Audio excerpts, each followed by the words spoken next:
नमस्कार, news face के खास कार्यक्रम न्यूज रूम में आपका स्वागत है। मैं हूं ब्रजेश व्यास और मेरे सहयोगी दुर्गेश भटनागर। हम न्यूज रूम में बात करते हैं उन चर्चित मुद्दों की जिन पर आप सुनना चाहते हैं। हम बात करते हैं सत्ता के बनते बिगड़ते उन समीकरणों की जिनके बारे में सब जगह चर्चा है।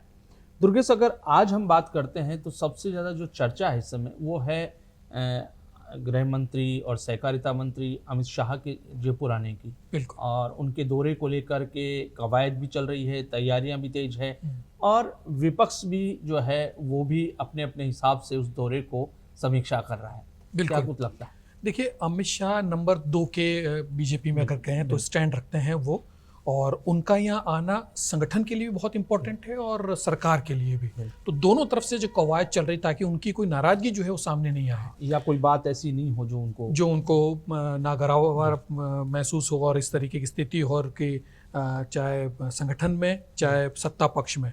देखिए, लगातार जो एक क्वेश्चन मार्क जो सीएम के ऊपर बनता जा रहा है, भजन लाल जी के ऊपर बनता जा रहा है कि साहब चेंज होगा, ये एक नैरेटिव सेट करने की कोशिश जो है वो विपक्ष की चल रही है। बिल्कुल। अभी भी उस दौरे को लेकर गोविंद सिंह डोटासरा ने जो है वो कहा है कि अमित शाह आ रहे हैं तो दोनों तरफ जो है हलचल हो गई, संगठन में भी और सरकार में भी।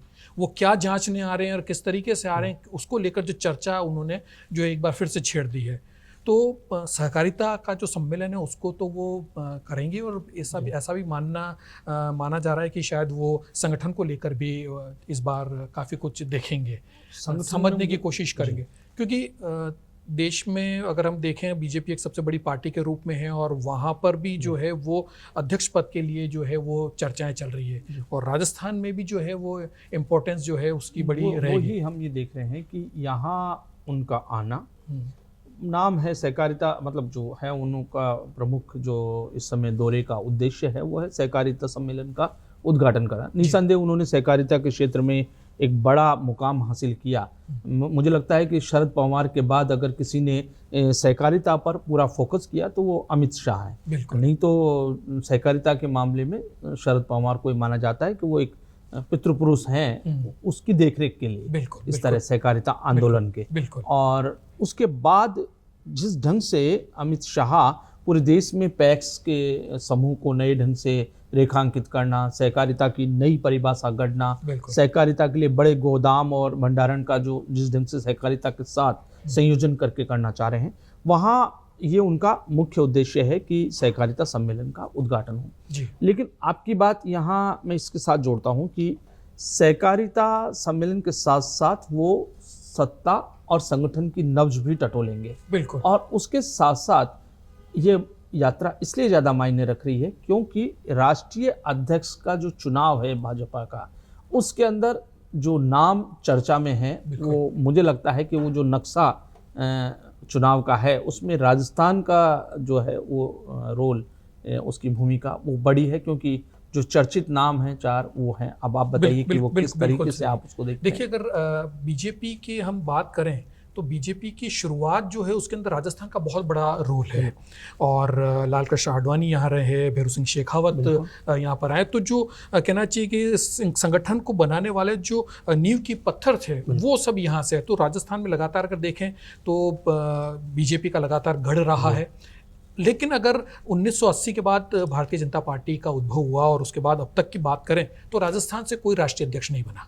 तो ये राजस्थान के लिए एक बहुत बड़ी बात होगी और सत्ता में रहते हुए अगर यहाँ पर अगर यहाँ से अगर कोई नाम आते हैं तो बड़ी बात होगी।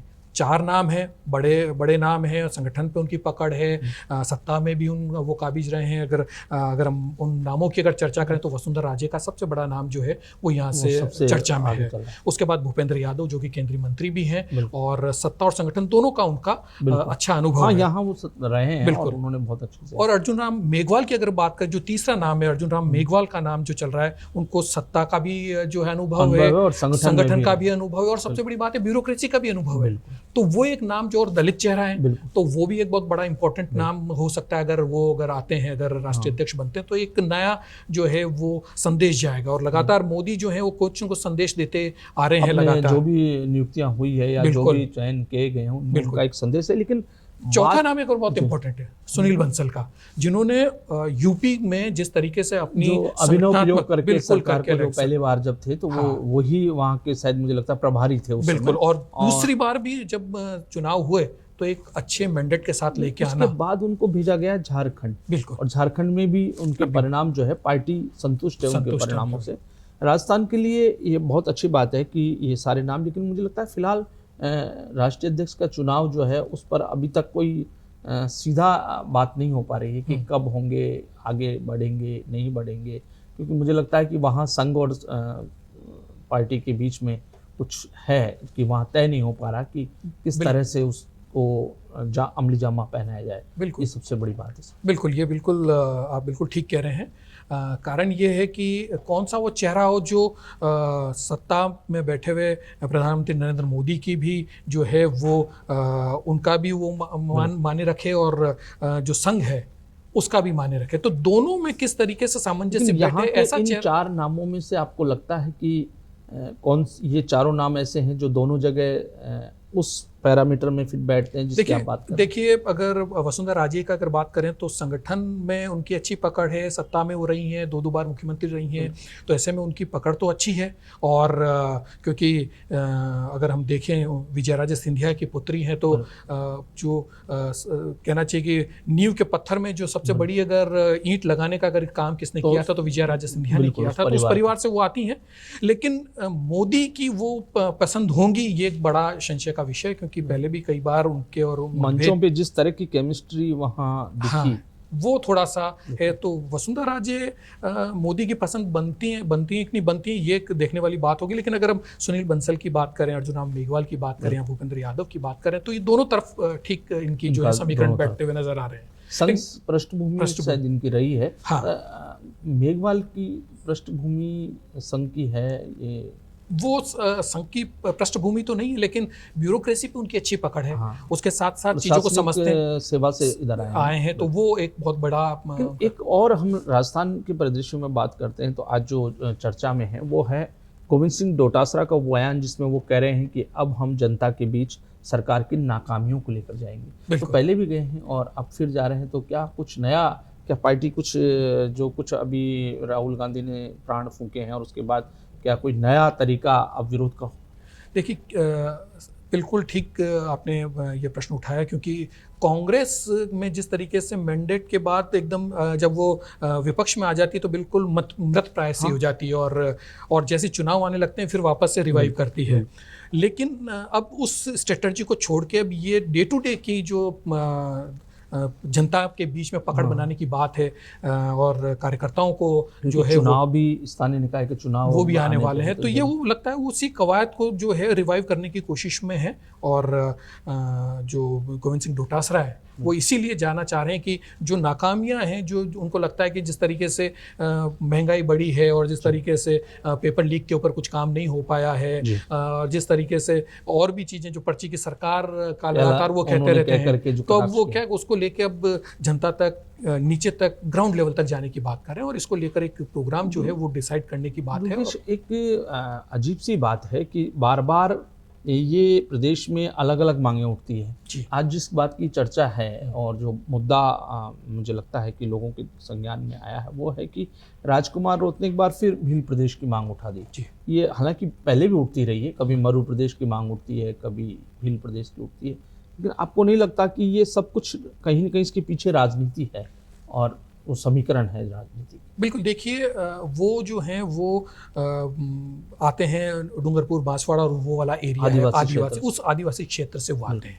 उनको लगता है कि वो जो पार्ट है, जो नीचे का जो पार्ट है, जो दक्षिण राजस्थान वाला पार्ट है, उसको अलग कर दिया जाए। ऐसे ही लगातार जो है शेखावटी को अलग करने की मांग उठती रही है इस तरीके से। लेकिन अगर हम देखें, अगर ज्योग्राफिकली अगर हम देखें तो, और या भौगोलिक तरीके से हम देखें तो राजस्थान के अगर 2-3 टुकड़े हो जाते हैं तो बहुत छोटे छोटे राज्य हो जाएंगे, और स्थिति वही होगी जो स्थिति अभी तो मुझे लगता है कि सरकार तो इस कवायद में थी कि जो जिले बनाए थे उन्हें भी वापस रिवाइव करके प्रशासनिक दृष्टिकोण से उनको नहीं माना कि ये प्रशासनिक दृष्टि से ठीक ठीक है, तो बिल्कुल। फिर सरकार नहीं मानती और प्रदेश के टुकड़े करना ही तो कोई भी मुझे लगता है कि राजस्थान से जुड़ा जो गौरवशाली अतीत है राजस्थान का बिल्कुल। उसको किस तरीके से तो देखा जाए। मुझे नहीं लगता है कि राजस्थान के टुकड़े करने की ज़रूरत है। राजस्थान अपने आप में पूरी तरीके से ठीक है।